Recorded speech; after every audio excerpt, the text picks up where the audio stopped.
So we're back, season 2 of the Road Games podcast. We got a special guest with us, Stoqua, aka Mr. FixedPhysio, in the cut today. So we appreciate you coming out. But the first question I actually wanted to ask you was like, did your journey of like starting like learning about physio and stuff start with your injuries, or like before that you had like a passion about the learning about the body and stuff? Yeah, great question, man. First, thanks for having me on. Appreciate it. Happy to be here. Happy to chat always. And I'd say my interest in training started when I was young. Like when I was 16, I got a book called The Vertical Jump Bible because I wanted to dunk a basketball, Yeah. So I started learning about the science behind training for vertical jump, and a lot of that is like training for strength and power too, right underneath that. So I was really into the science part of training in high school, just naturally reading about it on my own time. Yeah. But I didn't get into the rehab side of things until, I dislocated and fractured my ankle playing football in college. And then I started to delve more into the athletic therapy, physiotherapy side of stuff. So before that, what did you want to be before that? Yeah, good question, man. I always wanted to be a professional basketball player, Yeah. or professional athlete, honestly. It wasn't even a professional basketball player at the start because, so cool story, I guess, to start off with is not all my ancestors, but my dad played professional football in Ottawa. He played for the Rough Riders in the 80s. My mom's dad played for the Rough Riders when it was like American football and rugby. It was like a mix in like the 40s. And then his dad played for the Sens, the original Ottawa Senators team. So I had, professional athletes on both sides of my family for the last 3 generations. So when I was growing up, didn't know my grandfather or my great-grandfather at all, but saw my dad play sports or heard about him playing sports. And, that was just a real big motivating factor for me to pursue professional sports, knowing about, what my dad did and then my family history. So I did kind of all sports growing up, but then I did football and basketball in college. A big part of that was because I didn't know, which sport I wanted to pursue professionally, and I thought I had a chance to maybe go pro in either. So that was kind of, that was always my goal. And even in physio school, man, like I chose to go to Acadia University mostly because they were going to let me play 2 sports. Yeah. They had a good kin program, and I knew I wanted to do kin and something in the healthcare or strength conditioning field, but I wasn't 100% sure yet, thinking about things like chiropractic. Or I remember actually one of our first classes at Acadia, they say, okay, and who in here wants, it was an intro to kin class, and like, who wants to be a physio? And probably half the class raises their hand, maybe more, and at that time I wasn't one of the people who raised my hand. I wasn't planning on being a physio at all, And then when I chose to go to Ottawa U for physiotherapy school, it was mostly a decision to go there to play basketball because I was still pursuing being a professional athlete. And Ottawa U, as you guys, as people see now, ranked number 1 in the country. They were top school. So I knew that was probably my best chance at the time to go pro. So a lot of my decisions have honestly been motivated by sports, and the school stuff has fit in conveniently along the way, honestly. It's good to like use your sports to like help you navigate and figure out how to be successful in life, like help using the sport to get through school and then figure out a career path. It's like that right there is a success. But wait, so you're saying Acadia was the only school that would let you play 2 sports? So I didn't exactly have that conversation with a lot of schools. I wasn't a big recruit on the football side of things. Honestly, I was unrecruited for football. So there wasn't like there were schools coming to ask me to play football for their school. I was only recruited by a handful of basketball schools at the time because I think most people thought I was going to go to Carleton. I was doing the Ottawa Guardsman thing a lot, So I remember, talking to the Carleton coach, and he was like, yeah, we don't have a football team now, but we're getting one next year, and you can play when the football team comes next year. And I was like, I don't know, that seems like that might be tough, to not start with both sports, but to play one sport and then add another one in like halfway. It's a lot more difficult that way, I think. And maybe Ottawa U would have let me, but I couldn't have gone to Ottawa U right out of high school because of my Carleton and Guardsman ties, So I remember having a conversation with Jimmy, the coach at Ottawa U, and basically telling him like, hey man, I appreciate the interest, but like I can't come to your school. Like I just can't do it, So I didn't have many other conversations with any schools about playing 2 sports, and that's the big reason Acadia was so attractive to me, because I was immediately just super excited about the challenge, I wasn't sure if I could pull it off. You know what I mean? No, it's honestly insane. Even just playing one sport, it's enough to balance, with the school, and then obviously you have a social life, so it's like practice and all that is crazy, and then on top of like the seasons don't mix though, right? A little bit. So you might miss a bit of preseason basketball. Like football season goes from August until November, depending on how well you do, maybe mid-November. And basketball preseason starting in September, October. But regular season's not till November generally. So sometimes I'd miss the whole preseason, maybe a couple regular season games. Sometimes I'd be there for, the whole regular season, depending on how well we did in football. And one thing I want to mention too about whether it was doing two sports in undergrad or doing physio, it was like I didn't necessarily like pull it off. Sometimes I describe it like that, but both situations I injured myself significantly, which you could classify as failure pretty easily, right? It's like I couldn't even last on the court for X amount of years or whatever it is, right? So I think it's important to kind of frame it like I tried these things and I failed, and then I figured out a better approach and came back and eventually like got the degree or got healthy and became a pro, whatever it is. But it wasn't like it was just smooth sailing the whole way, you know what I mean? And I think I knew that going in. I'm like, this shit's not going to be easy, and I don't want it to be easy, and I want to be forced to grow by the circumstances. You know what I mean? And I think that's definitely what happened. So I have no regrets about playing two sports in undergrad, even though I suffered significant injuries, and I think it just was helped me develop my character at the end of the day. So what would you say was like the most difficult part about having to play two sports and then also doing class at the same time?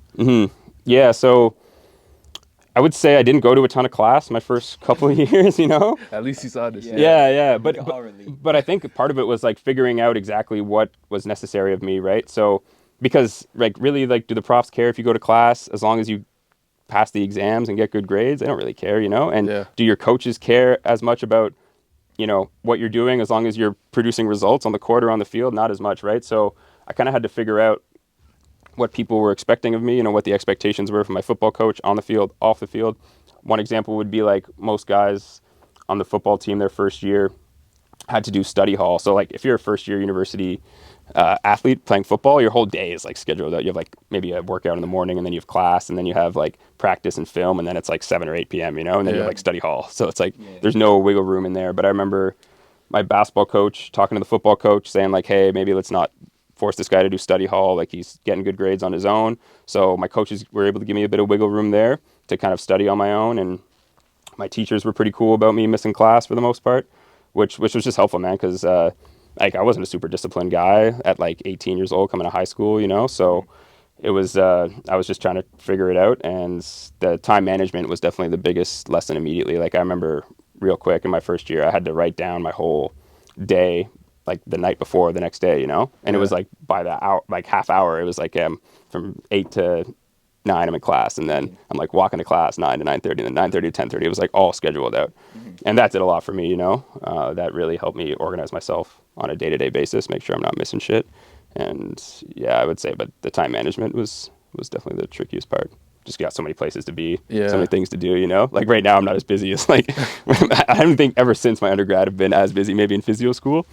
But I feel like I've just been recovering the last few years still, Trust me, it's like, I said like once I'm done school, like I don't even want to check my emails for like a good 6 months, Yeah. It's just like every day is something. It's like now we have so much free time. It's like, wait, if you're just at home for like a full day, it's like I don't have nothing to be doing right now. It's kind of crazy. Yep, totally, man. Yeah, no, the time management is key. But I wanted to ask so coming out of high school, like you had a lot of success actually at high school. Like you guys went to OFSA at Sacred Heart? Yep. Did you guys win? No, so we won the city championship in Ottawa here. So we beat St. Pat's in the semis, and then we took down Hillcrest in the finals. And then we got a poor OFSA ranking. So like that year we had some good wins. We had beaten Henry Carr earlier in the year by like 20. We beat Pickering by 20. We lost to Wiggins. I missed a game winner against Wiggins' team against Vaughan my senior year. Yeah, we ended up losing by 3. Lost to Loyola, like Michael African, Adam Prizzudi's team. We lost to them by 3. And both those teams were the finalists at OFSA. So like we lost to the first and second best team by 3. We were in both of those games. But I think we were ranked like 7th maybe going into OFSA. So we ended up losing in the quarterfinals because we ended up playing, I think it was Jay Clark Richardson. They were another really good team. So we didn't do great at OFSA, but still had a really good year. We went to our coach Tony House, who coached you at CTA as well, right? He brought us to a tournament in Saskatchewan called the Brit. And that was a really fun experience too. We got to play the top team in Manitoba, and we got to play a bunch of teams from BC and Saskatchewan and stuff. So it was just an awesome year overall. Yeah, coming out. So you guys are ready, but so right after high school, you went straight to Acadia, no 50 or nothing. Yeah, so I went to Sacred Heart, right, in Stittsville. They're not huge on people coming back for 5th years. Like it's just not a very common thing you see. And yeah, man, I didn't really consider doing the 5th year. Like maybe a little bit if I was going to focus on basketball and try to go play Division I in the States, but basically, man, as soon as I went on that recruiting trip to Acadia, my big bro Anthony Ash was there. He was a good player from Ottawa, and he was playing there, and he was kind of recruiting me out there. And yeah, man, like I said, just after seeing the school, meeting the coaches, knowing we were going to have good football teams, good basketball teams who could compete for conference and national championships, I was like, this is kind of a once-in-a-lifetime opportunity, and I'm not going to get this at another school, because even if other schools would let me play 2 sports, we probably wouldn't have been, contending for conference and national championships. Like in my sophomore year, I got to play in 2 national semifinals. Ball. Yeah, like the same year, like I started a corner against Laval. At Laval, I got to play in front of like 18,000 people there, and then started against Carleton, whatever it was, like 6 months later, in Ottawa, actually, at Scotiabank Place.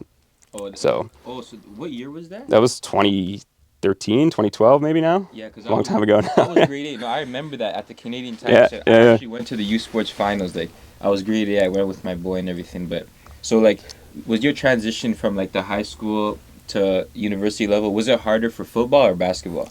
Wait, for football, not even close. Like, Yeah. because in basketball, man, there's not as big of a jump physically, right? Like, especially if you've played against guys who are a bit older. Like, I was scrimmaging with the Carleton Ottawa U guys a bit in grade 11, 12 before I went. So I knew what it was like to play against university players. And I was pretty strong coming out of high school. Like, I remember when I got to Acadia, I power cleaned like 240 or 242. And I'm like a $180, at 18. So, like, that's pretty good for an 18-year-old in hindsight. And don't get me wrong, I'm still not as strong compared to these other football players at my position and stuff. So that was where the gap was, is like, I need to get a lot stronger. And my football IQ just wasn't there either coming out of high school. Like, I'd played 1 year of high school football as a defensive back and just kind of getting by on athleticism. But like, my football IQ was like 1 out of 10, like if you watch me backpedal, you're like, this guy ever played DB before, but just off instincts. Like, I think I had the most interceptions in training camp my first year at Acadia, Jeez. Yeah. Yeah, so to touch on what you're saying too, yeah, I feel like in high school, especially for football, you can get away with just being like an athlete, because like a lot of the best players played multiple sports, right? But then like I noticed a lot of people that went and played university, like you couldn't just get away with being like an athlete anymore. Like now you actually had to have some type of skills or like watch film. Like I feel like I don't know about basketball, but I feel like there's a lot that goes into football once you get to like the university level, at least. Oh, for sure, man. You start to realize how important the film is and the study. Like, I had a lot of great football coaches at Acadia, like the head coach, Jeff Cummins, Sean McLaughlin, D coordinator, and Sean Hall and Elliot Richardson were 2 of my DB coaches who basically taught me how to play defensive back from the ground up. And they were preach how important, doing a defensive scouting report is, like watching the player or the receivers that you're going to guard, their whole game before. I would go and I'd watch all their plays. I'd write down, like, okay, here's where they're lining up. They're like on the numbers, they're on the hash. It's second and whatever, it's first and whatever. Here's where the other receivers are, and then here's the routes they run. And then you can start to recognize patterns, and then you can start to try to like jump off certain routes and pick people off and stuff. So it was kind of fun. Just like, you knew that putting in the work behind the scenes was gonna pay off, and you're gonna be more prepared. And I kind of learned that my first couple of years at Acadia on the football side, and then I was able to take it to basketball, especially on the defensive end, because in football I was just playing DB. You're just defense. It's like, how am I going to stop this guy in front of me, Basketball players aren't really thinking like that, Yeah, which is crazy. Yeah, but you can. And like, I did a little bit when I started. I just watched the other team's point guard, watch the whole previous game, maybe a second game, and be like, hey, what are his top 3 moves? And then I'm just sitting on those moves all game, taking them away. And it's crazy how much guys struggle, right? Like, people don't really have like a deep bag where they have like 5 different moves, take away their top 2 or 3, and like, it's going to be noticeable. Yeah. So you were watching film heavy in college, on like basketball film too? Yeah, especially just from a defensive perspective. It's like, hey, how can I stop this guy from getting to his spots? How can I draw some offensive fouls on this guy? How can I get some steals? I know their plays before they're happening, so I can jump them, stuff like that. So that was super useful, man, because they don't really teach you like that as basketball coaches in terms of like how to watch film. Oh, they don't? I mean, you do watch film, Yeah, but they won't be like, hey, like from a one-on-one perspective, you need to watch this guy, figure out his tendencies, Like, it's not super hard once you get the hang of it, but it just came naturally after doing it in football for so long, So what did you learn? Like, what has football taught you that you took over to basketball, or vice versa? So besides film, probably that you want to be the more aggressive person who's able to turn it down, rather than the opposite. Like, it's a lot easier to be to turn it down a notch than it is to turn it up a notch. Yeah. You know what I'm saying? That's actually a good one right there. Yeah. So like, I always wanted to be like the person who hit first, so to speak, on the basketball court, or like the person who was more physical and would let the refs call maybe a couple fouls early, and then I could use that as feedback to adjust how physical I was being.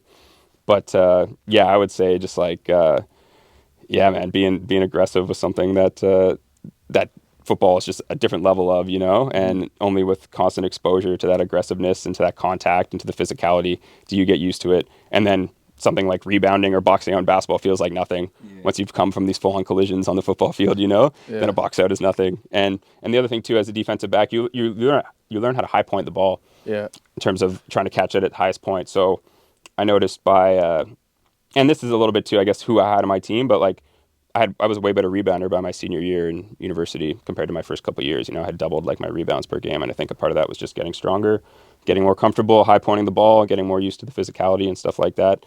And then defensively too, man. Like playing defensive back is hard. Like if you can play defensive back in football, you can for sure play defense in basketball. Whereas the reverse, I don't think is necessarily true. And just moving, working on my movement patterns, moving backwards, like we move backwards a lot on the basketball court too. We don't realize it, but it's more obvious when you're playing defense in football as a defensive back because you're moving backwards a lot more speed, but that translated as well to just being a better defender on the court too. Yeah. So you think basketball players can play football more easier or the other Jeez, way good around? question. I think it depends on the position, right? Because football, like basketball players are pretty similar, and even more now, like I guess a big center, like who's more back to the basket, he's like a different type of athlete than say like a point guard, shooting forward, And then in football, you have your O-line, D-line, and then your receivers and DBs. Like your receivers and DBs, I feel like can play basketball and vice versa.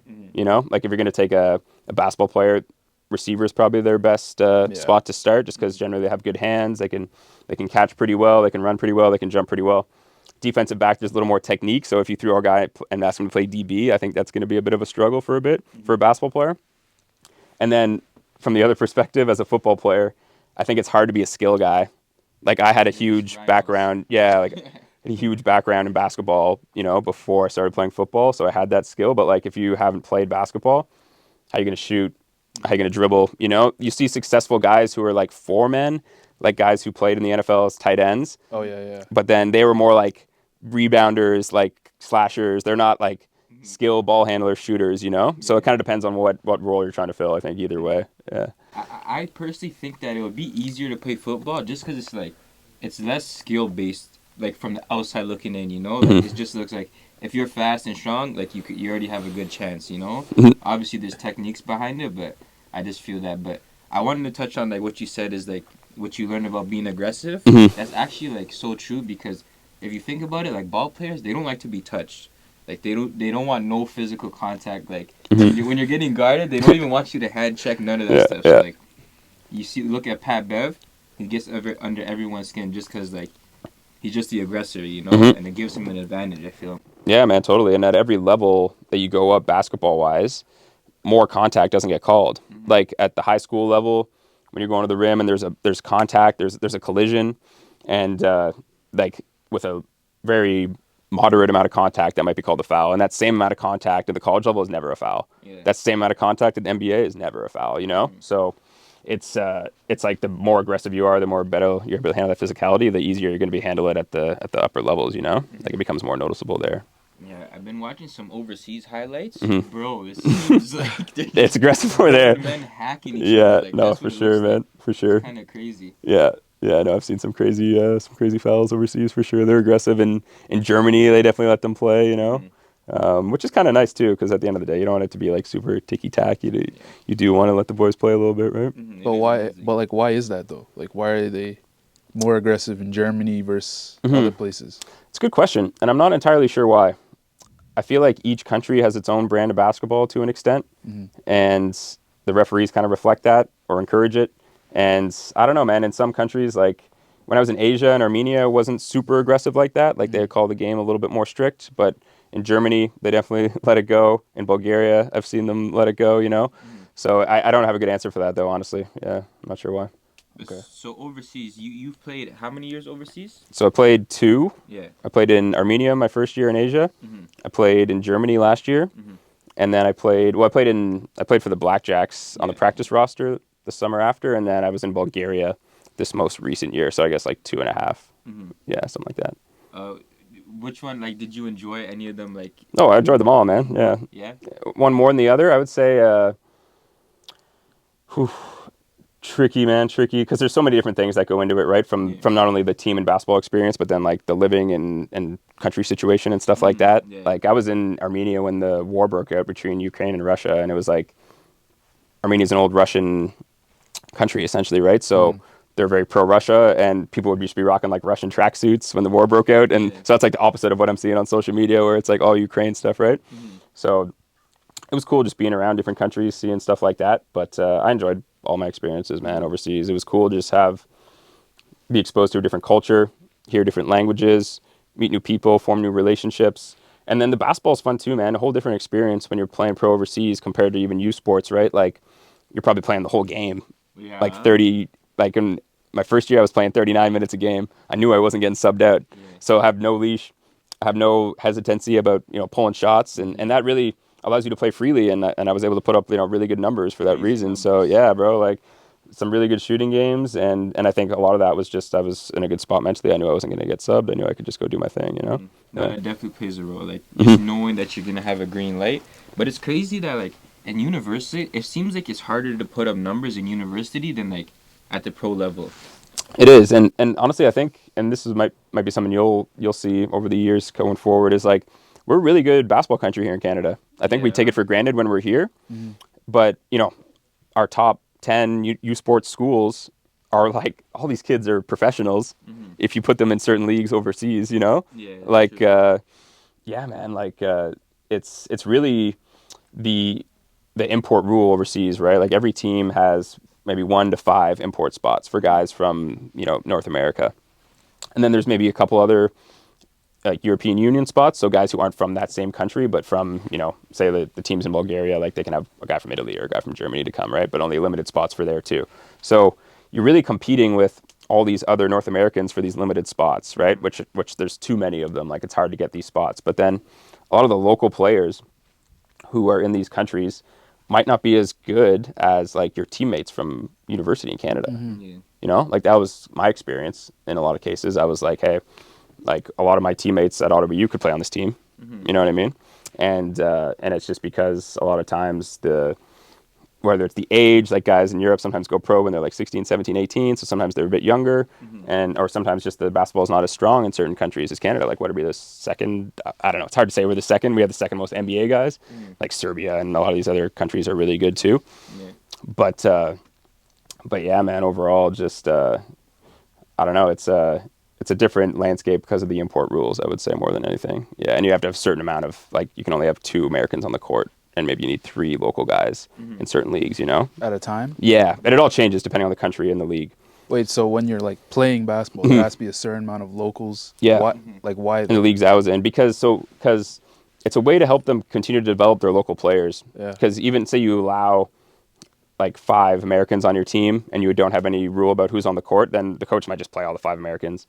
And then the locals don't get the same development. So it's almost a way they can ensure that their local players are going to develop over time, ensure that they have spots and that they're going to get minutes. Oh, okay. Yeah, I think that's the idea behind it. Yeah, CBL has like similar rules to that, right? Where it's like, I don't even know how it works. I just know like, first of all, only 10 people lace up, right? Yeah. And then it's like what, 4 people on the court have to be Canadian or some. I'm not sure the exact rules, but yeah, it's 10 active roster spots, which we need to get a couple more. Whoever's in charge. Yeah. So that 10 is just, I think we're the only league like that I know of where it's 10. You know what I'm saying? So let's get the FixedPhysio off the practice roster and get him on the real roster. Real talk. Let's get it up to 11 or 12. But like, I think it's more about.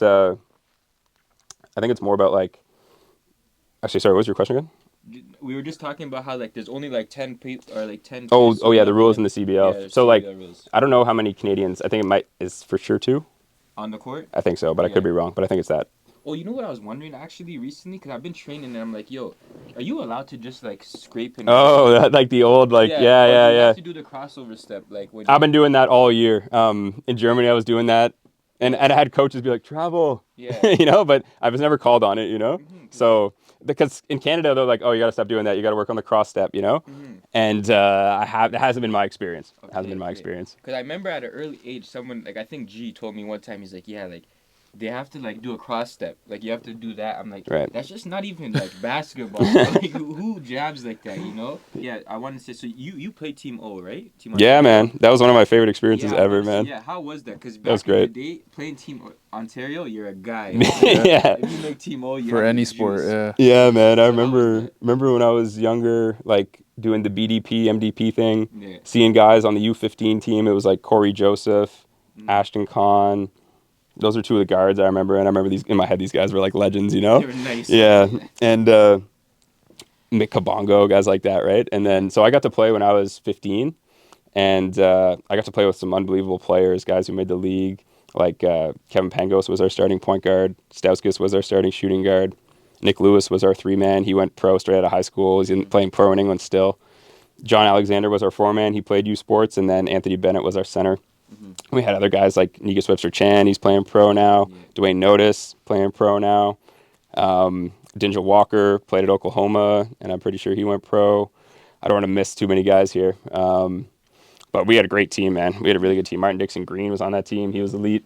And yeah, man, it was a great experience for me because like all those guys are Toronto guys for the most part. We had like 8 or 9 guys from the same Scarborough Blues team. Wow. And then I was the only dude outside the GTA. So I spent a lot of time in Toronto that summer, like living in res at like York or U of T or Humber. Oh, yeah? And like just kicking it in Toronto by myself, you know, or like with my coach who was from Sault Ste. Marie. So that was a real fun experience, man, and made me so much better as a basketball player, just the exposure to those guys and how athletic they were.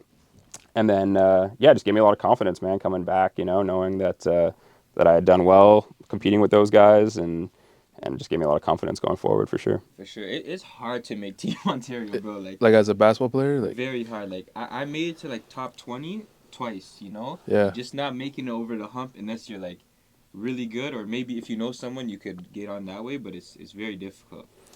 And Yeah, Team yeah, especially back then, like it's kind of fallen off since. Yeah, for sure. But yeah, man, back in like whatever it was, the 2000, early or 2000, 2010, or even before that, like yeah, everyone wanted to play on Team Ontario's. Crazy, Yeah, like, even because when I was there, it was like RJ and Andrew and those guys, so it was pretty elite team still. But Right. nah, it's definitely fallen off a lot since.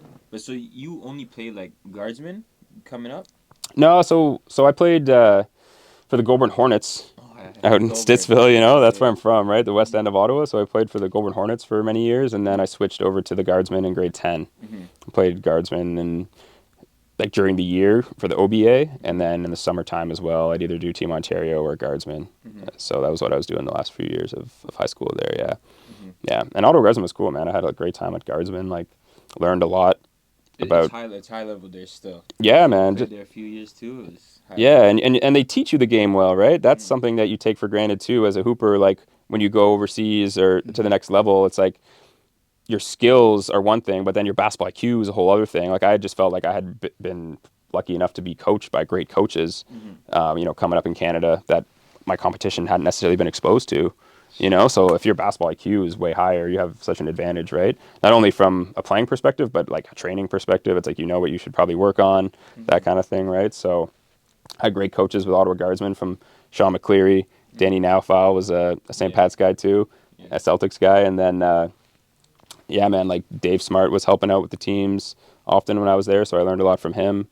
And yeah, man, Bill Arden's another guy. So I just had a handful of coaches there who were great, and the Carleton guys would help out a little bit too. So spent a lot of time in the Carleton basketball gym for sure in high school, and yeah, man, just grateful for those experiences. Definitely, we had some good teams too. We won a couple like OBA championships, back-to-back ones in grade 11 and 12. So yeah, pretty pretty grateful for those experiences too. That was a lot of fun. Yeah. Wait, who were some of the guys on those guardsmen teams? Yeah, so we had so Olivia Hanlon would practice with us, but he couldn't play because he was in Gatineau, right? That's crazy. Yeah, so it was crazy. Like I remember my grade 11 year, we were playing Scarborough in the OBAs, and Scarborough Blues had put like Corey Joseph and Maurice Walker on their roster, even though these guys were like playing prep in the States. So when the tournament rolled around, like the provincial tournament, these guys were coming to play for Scarborough, even though they hadn't played a single game with them all year, or practiced with them all year. And meanwhile, Olivier was like practicing with us all year, but he can't come and play because his address is in Quebec, right? So I remember that was kind of annoying, but we had a good team regardless. Like Gavin Resch, Mehdi Tahani, Jean-Pierre Charles, Justin Shaver was like the second-ranked power forward behind Tristan Thompson at that time. He was just unguardable in the post. And then and I don't want to start naming the whole team because I'm going to miss people, but we had a really good team, man. Really good team both years, and the same guys both years, right? So like I played up my grade 11 year to play up with those guys, and then a lot of those guys did fifth years. So then we kept that same team 2 years in a row, and we only lost 2 games. We lost to Justin Edwards and Deshaun Pierre one year by 3, and then we lost to Mike Lafrican's team and Adam Prizzudi's team by like 3. It is crazy though. Like, well, two things. Like, well, how now it's all full circle, and like now, like you're like doing physio for all these guys that you had played with like over 10 years ago and stuff. And secondly, like I didn't know all those guys were from Ottawa, like Mehdi and Gavin. Well, I knew Gavin was, but like all those guys that you named that went to Ottawa, you and Carlton, I thought maybe they're from out of town. I didn't really know they were from here. Yeah, man, no. So those guys we had chemistry from a young age. Like a lot of those guys we did Guardsmen in the summertime from like grade 7, 8, Yeah. and then all the way. And then we did our own thing in high school maybe or during the year with our own club teams. But we had known each other, played with each other from a young age all the way up until grade 12. So we had really good chemistry and a lot of friendships and stuff like that. So like it was fun playing for those teams, man. But what was your first point again? It was about how it's full circle. Oh yeah. Physio and all these guys. Yeah, man. It's It's funny. It's funny how that worked out, man. Like it's been awesome. It's been really cool to just reconnect with old teammates. You know, whether it's guys from that Team Ontario. Like I got to do some work with Pangos before he signed with the Cleveland Cavs a couple summers ago. I've been writing Negus Webster Chan's programs for the last couple of years now, things like that. You know, just helping guys who are still playing stay healthy and try to improve their performance and, you know, lengthen their careers and stuff like that. And then whether it's guys who are still playing or even guys who aren't still playing but still just need like physical therapy or want to get trained or whatever, like it's just a lot of fun, man, getting to continue to work with your friends or guys who you played with or against. You know, it's fun. It's interesting playing or working with people who I played against, you know? Yeah, for sure. Because it's like I had no relationship with you before, or like we didn't get along or we were competing against each other, you know? So that's sometimes a fun hurdle to get over and then start working together. And then I'm trying to help them, you know, just be the best player they can be or whatever it is, or get healthy. So it's, yeah, man, it's funny just, you know, reconnecting with these guys or connecting with guys for the first time who I played against. I want to touch on, you said like chemistry. So do you feel like because you guys play with each other, you said one of the teams you play with each other for a couple of years, do you think chemistry like really matters like for team success, or just the best players will get the job done? Like for both of you guys. 'Cause Yeah. You guys played on multiple teams. I think it's got to be a combination of the two, you know, like because you see teams that have all the talent, you know, but will sometimes lose. So the question is like, what are they missing, right? And until you have the chemistry on a team, you don't really know what it's like. But I just remember like everyone knew their spots, like everyone knew where they were supposed to be. There was no, and there wasn't really a whole lot of friction between teammates. Like that stuff had resolved itself earlier over time. So you knew how you could communicate with certain guys, you know what I mean? Whether it was more aggressively or more loudly or whatever it was, you know what I mean? More negatively. We just knew how to communicate and effectively push each other. And it wasn't the same for each guy, you know? So I don't know, man, for me, I think, and even when I think about my Acadia basketball teams too, like we just really got along. We had really good chemistry off the court too. You know, we'd party together, we'd do stuff together, and we had success with those teams too, you know? So I think when I think about my teams that were most successful, we definitely had that chemistry kind of on and off the court, and it goes a long way. Yeah, that's definitely the most important thing. I feel like getting along off the court, like if you're like have the family vibes, like that'll lead you to being successful. Like forget the top 5, whoever the players are, but like if you really like, if this is your brother and stuff, like you're willing to go out here, dive on the floor, like you want to win for them, and it's like also too just knowing where everyone's gonna be. Like you could have like I've seen Pats like because we have the system and everyone knows the system. It's like it's obviously gonna work better with your best 5, but like everyone knows okay, like this is the way we're supposed to play, and it's gonna get it done, and I feel like that helps out the most, you know. I feel like, I don't know, I think basketball chemistry is probably better than football chemistry, because it's like I've played on so many different football teams where offensive players hang out and defensive players hang out. It's like not all the time teams really mesh well. And I played on teams where like everybody hangs out with everybody and we win. But then I've played on teams with like better talent, but we're separated and we don't win. So I feel like in basketball it's probably easier just to get it, like, because there's always just 5 people on the court, right? Whereas basketball there's so many people. I mean football there's so many people on the field, so it's way different. Totally, man. Not even just on the court and field, but like in the locker room, you know? It's like in a basketball locker room, 15 guys max, you know? You still have a relationship with everybody. On a football team, you just don't have a relationship with everyone. There's too many guys. Yeah. And you don't talk to guys half the time. Like it's just a numbers thing almost at the end of the day, you know? Yeah, it seems insane. Like I just see videos and I'm just like, there's no way you could get, like, there's so many heads. Like, how am I even gonna like how's your day been? Like, this conversation never happened, you know? Like, there's people that could easily go time, because I know me personally, even in ball, like, there's people like, we're not even gonna talk that much, you know? Like, okay, on the court we will, but once we're in the locker room, there's like 5-6 guys you'll talk to, and then the rest maybe not so much, you know? But what's it called? I wanted to ask you, you know, like, because when you started to learn about the body and everything, which you're actually the goat at, like, honestly, my knee pain, shout out Sean, you know, because, like, my knee pain, like, has gone away, like, since we've been doing the ISO holds and all that stuff. Yes, like, sir. It's gone away, but, like, where did you start, like, when it came to, like, learning about the body? Because there's so much, it seems overwhelming. So, like, which part did you start at? Yeah, man. So, like I said, when I was kind of probably grade 10 or 11, I started reading books on my own about how to jump higher and run faster. Because I knew that, you know, when I decided I wanted to play football in college, testing is such a big portion of, you know, making it to the next level in football, whether that's like university or professional. So I knew, like, hey, if I want to be a professional football player, I got to run this fast. I got to jump this high. So I started kind of reverse engineering it and figuring out what I have to. It's like, how strong do my legs need to be? How much do I need to squat? How much do I need to do a deadlift?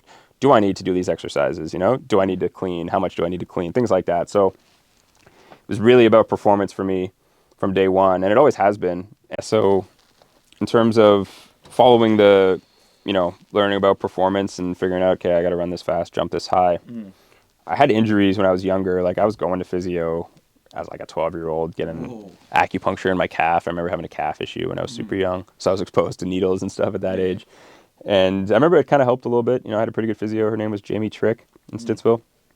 And that's, you know, I was pretty healthy all the way through high school. So I never really had a big interest in physical therapy, like the therapy side of things. It wasn't, like I said, until my body started breaking down when I got to Acadia, playing 2 sports for my first 2 years.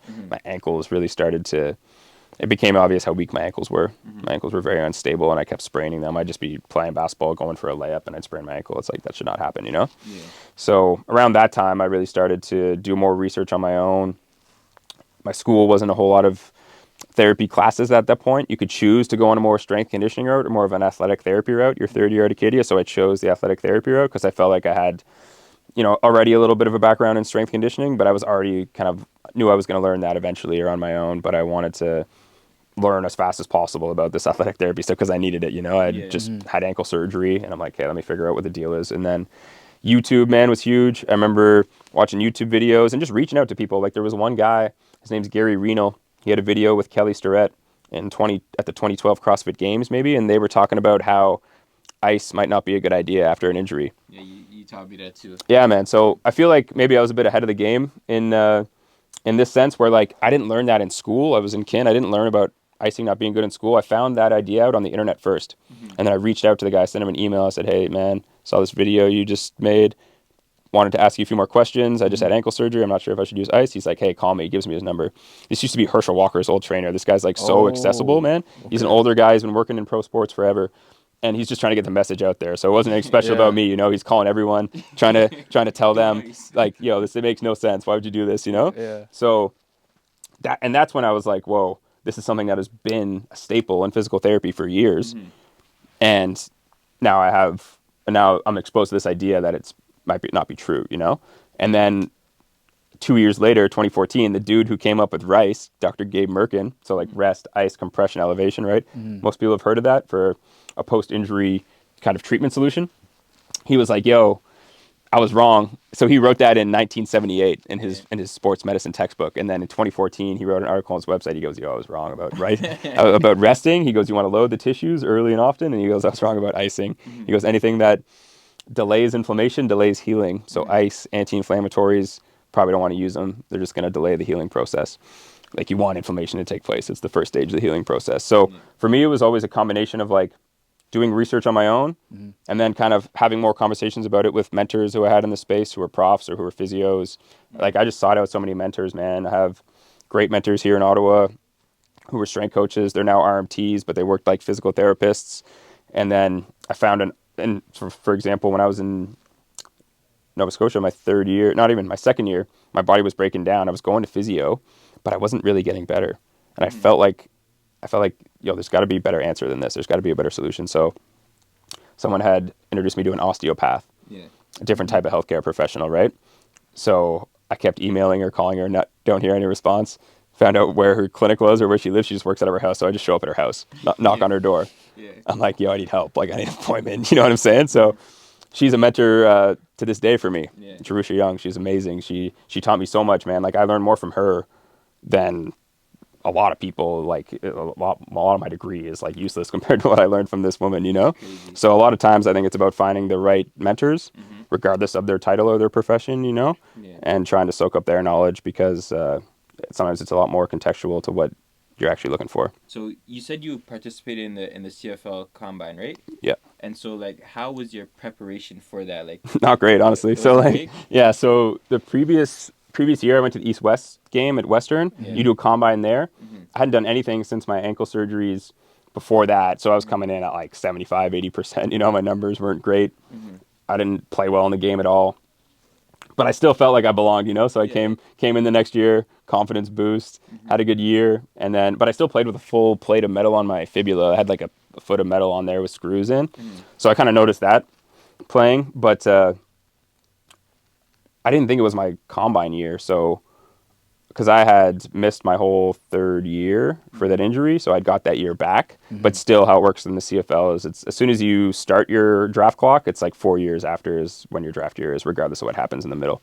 So I remember I was going to a game at UNB with the basketball team. It's like February maybe, and my football coach, finds me in the hallway. He's like, "Yo, you got a minute?" He's like, "Yo, you just got invited to the CFL combine." I was like, sick, but I wasn't anticipating that at all. I thought that was going to be something for me like the following year, you know. So there wasn't really much prep for me to do. Like I had to, or I didn't have to, but I wanted, like I was all in on basketball until March or whatever it was, right? So I was doing what I could, preparing in the weight room, like, you know what I mean? I knew I was going to have to go run a 40, do a vert, do a bench and all this shit, but like my priority was still with the basketball team. So I really only had like 6 weeks maybe after the season ended to like heal up and train for this combine. So I'm sure my numbers could have been better like at the combine if I had more time to prepare, but still did pretty well, and yeah, it was a cool experience for sure. No, that's what's up. So I had a question. It was about your ankle. So you hurt it like what age, 20 or? Yep.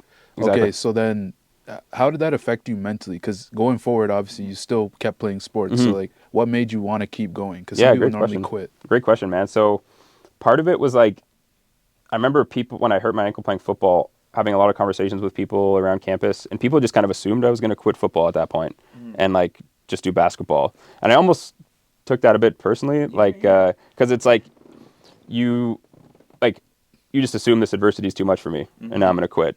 Like, so like that was kind of motivating for me. And I'd already kind of been on that wave with certain things. Like a lot of people just didn't think I could do 2 sports in the first place, or do it with school or whatever it is. So as soon as something went wrong, everyone's like, okay, now he's going to quit, you know? But I felt like that was the time, like that was when my motivation was higher than ever, because when something bad happens, like you have so much motivation to kind of redeem yourself from that, you know? So I was like, hey, now it's time to kind of show what I'm made of here. And I really went back to the drawing board, man. Like that whole year, it took a little while to get over it, you know? Like it wasn't a pleasant experience immediately. That was the most pain I'd been in like the day after surgery, after they put all the metal in and stuff like that. And you have your doubts, like, hey, am I ever going to be able to come back from this? I had surgeons tell me this is a career-ending injury for most football players, you know what I mean? So it's a good wake-up call more than anything. And there's definitely some anxiety that follows when you're returning to play and stuff like that. Like the odds of re-injury are higher now from that first injury, and you know, like if I suffer another one, obviously that's not ideal. So the anxiety was real for sure, but you can use it, man. You can use the anxiety and fear to push yourself to change your habits. Like it really was a wake-up call for me to organize my lifestyle a bit better in terms of like nutrition and partying and sleep. Like there was so many boxes I wasn't ticking, and it took me a significant injury to kind of realize that. And then the motivation of not getting hurt again forced me to do all these things that I wasn't doing. You know, my senior year at Acadia, I was actually eating well. I wasn't partying as much. I was sleeping well. I was training. I was doing all this mobility work. and that helped bring my athleticism to another level, you know, and my performance to another level. Even though my ankle wasn't at 100, I'd improved so many other things that my performance and my athleticism was better. I was like, this is crazy, you know? Yeah, Yeah. Like I was supposed to be done a year ago, and now I'm better than ever, even though my ankle's not 100. Like it didn't really make sense. And that's, I think it's so much more about like not what happens to you, but how you react to it, you know? And I think that was just one example. But it was stressful, man. Overall, like I remember my last year at Acadia, I went back for just a semester of school. I didn't play any sports. Yeah. And I was like, wow, this is really relaxing, you know? Yeah. Like to know, because I always knew if I had to, you know, go do some sort of running, cutting, jumping thing later in the day, like I have to make sure my night before is a certain way. I have to sleep well. My whole day has to be a certain way. It was like very, very organized, right? So it was nice to just kind of exhale and not have to worry about doing something athletic later in the day where I might re-break my leg, basically, you know? Yeah. So it was definitely traumatizing. I'd have nightmares. I remember after, so like when I broke my ankle, it was facing this way, you know, on the field, like facing the other way. And I'd have nightmares about being in car crashes as the passenger of a car. And I'd crash, and then I'd look down, my ankle's like broken again, the same, you know? So that was like unfortunate for a little bit, but Yeah. you get over that quick, you know? But it's really inspiring, bro. Like how you like came back from, because you also tore your ACL as well. Like so coming back from two major injuries and to be better than ever and go pro and all that stuff. It's actually very impressive. You know, like it should show you that like if you put your mind to it, then you could achieve it. But I wanted to ask like, so what helped you like get through it? Like besides like people thinking, oh okay, he should just roll over and quit. But, like, what helped you mentally get through it and pass these hurdles of like, oh, I'm scared to re-injure myself any step I take, you know? Yeah, so I think part of it was, that's a great question. Because there's multiple answers, Yeah. multiple reasons, you know? Like I wanted to be a professional athlete, still didn't know if that was going to be basketball or football. I wanted to keep both of those avenues open.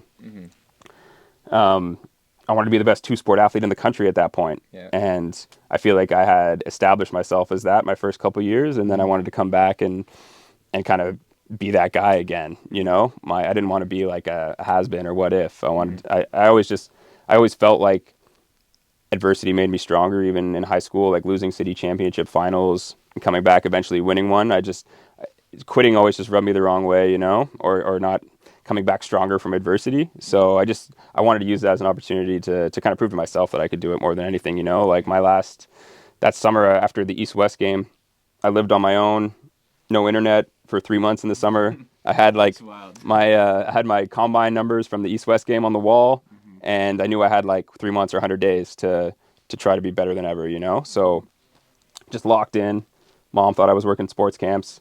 I was doing 3 days, you know? Like, so sorry, Mom. But yeah, like yeah, man, but it was now or never. It was really the biggest motivating thing for me to at least implement and to follow these habits was, I think, the fear of re-injury, if I'm being honest, you know? And I think that's okay. Like, it's okay to let fear drive the bus sometimes, you know, because most people's bus is stuck in park. So it's like whatever gets it moving in the right direction, use that emotion, use that as motivation, right? So I think, yeah, man, those were a few of the things that were driving me for sure. No, that's what's up. That's very impressive. But before we wrap it up, I just wanted to ask, like, so what's next for you? Like, what should like the people who follow you or something, should they be looking forward to anything like in terms of your physio or like what's next for you? Yeah, good question, man. I've been balancing the physio stuff with playing professional basketball the last few years, so I'll probably continue to do that a little bit. I'm starting to focus more on the physical therapy side of things, though, and start to phase out of playing basketball a little bit more. It's just a long season, man, going over to Europe for 8-9 months at a time. You know what I mean? So I think, no, people can just anticipate me being a little more active on the internet with social media stuff, more physical therapy related. Going to drop a couple programs for ankle and knee stuff, like injuries that I've dealt with. And yeah, man, just try to help as many people as I can with those issues because I've dealt with them and I've learned a lot about those joints and how to repair them and rebuild them. So yeah, I'm going to start focusing more on that and more on podcasting as well in the new year and stuff like that. So yeah, man, a little bit of both. And I always have a hard time planning more than like a year ahead of time, you know, because I'll make a plan and then things change very quickly. Yep. New opportunities come up. And I just try to keep an open mind to all of it. Yeah. So make sure, hey y'all, make sure you go tap in it with him on Instagram and all his social media. He be dropping gems on there. And if anyone in Canada or worldwide, he does like online stuff. He can help you out online. And if you're in Ottawa, make sure you tap in with him. He'll get your body right in the future. So Yeah, I just want to thank you for coming out again. We appreciate you. Awesome, man. Appreciate you guys having me on. No problem.